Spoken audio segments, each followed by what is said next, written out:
કે ધારીએ એવું થતું નથી અને વિચારીએ એવું હોતું નથી. એનું નામ છે જિંદગી. અને હા, મને પારખવાની કોશિશ તો ઘણી કરી લોકોએ, પરંતુ અફસોસ, સમજવાની કોશિશ કોઈ નહીં કરતું.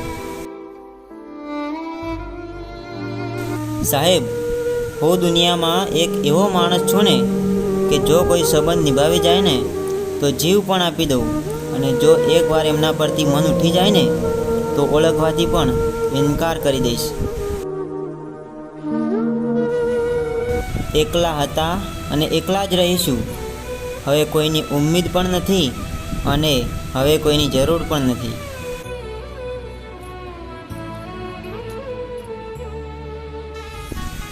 ધીરે ધીરે મને બધી ખબર પડી ગઈ છે અને બધાની હકીકત જાણું જ છું કે કોણ કેવું છે અને કોણ કેવું વિચારે છે મારા વિશે.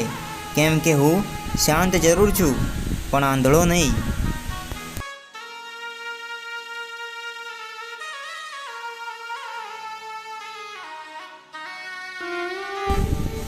સાહેબ, કોઈને અંધારામાં રાખીને દગો આપવો એના કરતાં મોઢે કહી દેવું સારું કે હવે તમારી જરૂર નથી મારે. જ્યારે ચોપડીમાંથી શીખવાનું હતું ને ત્યારે ઊંઘ આવતી હતી, અને હવે જ્યારે જીવન શીખવાડી રહ્યું છે ને તો ઊંઘ પણ નથી આવતી. સાહેબ, આ દુનિયામાં સંબંધો તોડવો તો ન જ જોઈએ, પણ જ્યાં કદર ના હોય ત્યાં નિભાવવો પણ ના જોઈએ.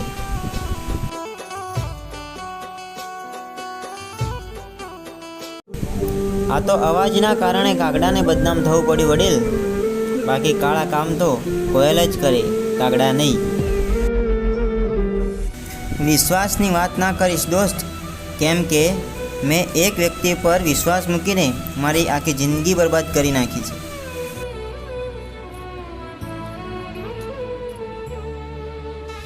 કેટલી અજીબ દુનિયા છે નહીં? અહીં સાચી વાત બોલવાવાળો અને સાચા રસ્તે ચાલવાવાળો માણસ દુનિયાને હંમેશા માટે કડવો જ લાગે છે.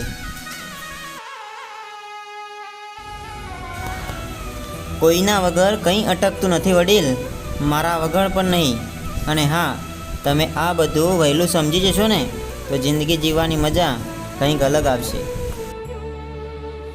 સાહેબ, દરિયામાં ગમે એટલો ગોળ નાખો ને તો પણ એ ગળે ના થાય. એવું જ કામ માણસનું પણ છે. તમે ગમે એટલા સાચવીને રાખશો ને તો પણ એ તમારા તો નહીં જ થાય.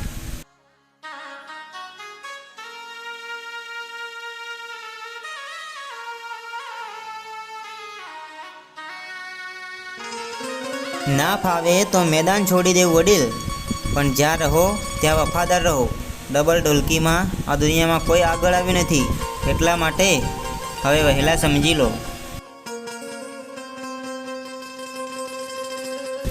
જો સમજાવવાથી બધા સમજી જતા હોત ને તો આ વાંસળી વગાડવાવાળો કાનો ક્યારે મહાભારત ના થવા દેત.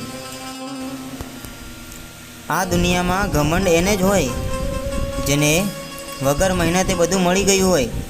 બાકી પોતાના પગ ઉપર ઊભા થયેલા માણસને પગરખાની પણ કદર હોય છે સાહેબ.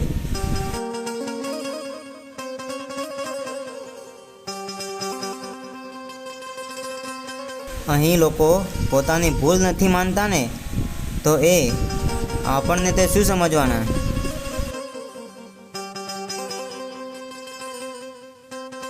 કોઈએ મને પૂછ્યું, આ દુનિયામાં તમારું કોણ? મેં પણ હસીને કહ્યું, જો સમય સારો હોય ને તો બધા આપણા છે, બાકી કોઈ નહીં.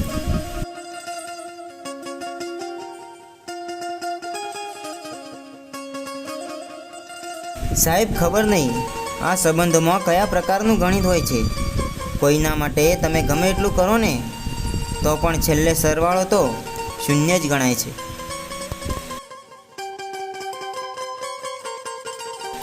જેવી રીતે કડવી દવા ગળીએ છીએ ને એવી રીતે જો કડવા શબ્દો પચાવતા આવડી જાય ને ત્યારે સમજી લેવું કે તમને જિંદગી જીવતા આવડી ગયું.